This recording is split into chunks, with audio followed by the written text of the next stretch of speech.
wal mukarramin. Kembali kita panjatkan puja dan puji syukur kepada Allah Subhanahu wa taala atas limpahan rahmat karunia serta nikmatnya, terutama nikmat iman, nikmat Islam dan sehat walafiat, sehingga kita dapat menghidupkan malam-malam di bulan suci Ramadan, yaitu malam ke-10. Mudah-mudahan Allah senantiasa merahmati kita 10 malam ini dan kasih sayangnya, sehingga kita mendapatkan ampunannya kelak nanti di yaumil qiyamah. Amin ya rabbal alamin. Hadirin Allah Subhanahu wa taala, tema yang disampaikan oleh MC luar biasa berat. Saya kira temanya kerugian di bulan Ramadan, ternyata berbuat ihsan untuk diri sendiri dan untuk orang lain. Baik, kata kuncinya adalah ihsan. Ihsan di sini bukan ihsan anaknya Bang Dade, bukan juga nama masjid yang ada di Bea Cukai, bukan juga calon mantunya Bang Pati, Hasan, Husein, apa Husnul. Ya, semua kata itu ihsan, Hasan, Husein, Husnul, Hasanah, artinya adalah baik.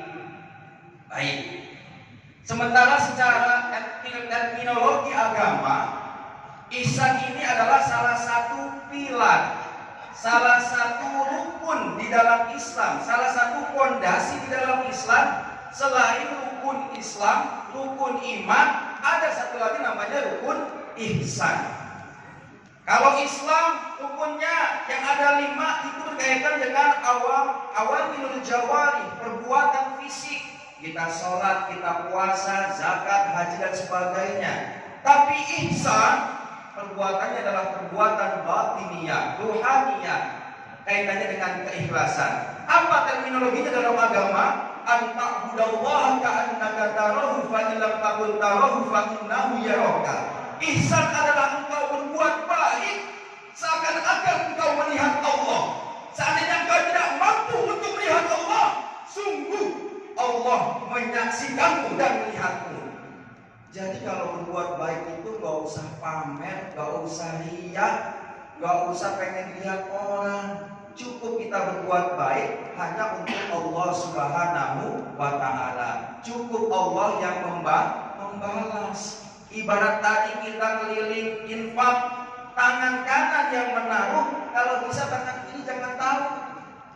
Ini tangan kanan kita naruh, tetangga kita tahu semua, atau jamaah di belakang tahu semua. Biasanya pembantu nggak boleh peci nih. Kalau di merah, ada dilama-lamain ngakunya gitu ya. Nah, perbuatan baik ini hanya kita lakukan untuk Allah Subhanahu wa ta'ala. Di dalam Islam, tingkatan ihsan itu paling tidak ada 3, yaitu tingkatan musyahadah, yang kedua tingkatan muraqabah, dan tingkatan yang ketiga adalah tingkatan pedagang. Maksudnya tingkatan musyahadah itu apa? Tadi Bang Pati itu sudah benar sebenarnya tadi itu. Makamnya udah makam wali. Ketika tadi mudah-mudahan infak yang kita berikan ini selama ini akan masih kosong kan titik-titik gitu. Beliau ini ikhlas, ya, hanya untuk Allah Subhanahu wa ta'ala. Itu namanya makam musyahadah. Kita ngepel masjid, kita ngambil sampah di masjid, melihat apapun yang baik-baik kita lakukan baik, semata-mata hanya Allah yang melihat. Itulah tingkatan yang paling tinggi, tingkatan musyahadah. Insya Allah kita akan berjumpa dan melihat Allah dan menyaksikan Allah Subhanahu wa ta'ala nanti di akhirat. Yang kedua, muraqabah, merasa diawasi. Kalau ini kategorinya kita melakukan kebaikan, takut azab. Takut apa? Azab, siksaan. Wah, kalau saya enggak komat, enggak rajin azan di masjid, nanti saya dicoret di masjid nih, nggak bisa kembali lagi, misalnya gitu. Atau misalnya kalau saya nggak bantu teman, nanti saya nggak dapat teman lagi nih di antren. Nah, itu takut azab, ya. Dan yang terakhir adalah tipikal pedagang. Kalau pedagang pengennya untung gitu ya, pengen melakukan sesuatu, balasannya ada pahala, balasannya adalah uang, balasannya adalah pujian. Ini adalah tipikal ihsan, berbuat baik, kategori pedagang. Wallahu a'lam tadinya. Mudah-mudahan Bang Fatih tadi kalau tipikal pedagang, meskipun setiap hari bikin tahu. Dan yang terakhir, perbuatan ihsan, perbuatan baik yang kita lakukan tadi adalah untuk diri kita sendiri dan untuk orang lain. Karena kuncinya jelas, kita utamakan untuk diri sendiri baru orang lain. Dalam hadis Nabi yang diberikan oleh Imam Abu Dawud, Nabi bersabda kepada sahabat, sahabat, berinfaklah, bersedekahlah. Aku punya 1 dinar ya Nabi, kalau gitu gunakanlah untuk dirimu. Aku punya 1 dinar lagi ya Nabi, kalau gitu gunakanlah untuk istrimu.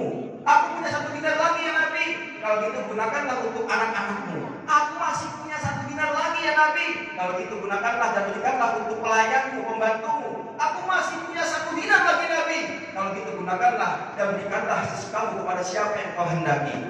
Artinya, kalau kita mau berbuat baik, dikatakan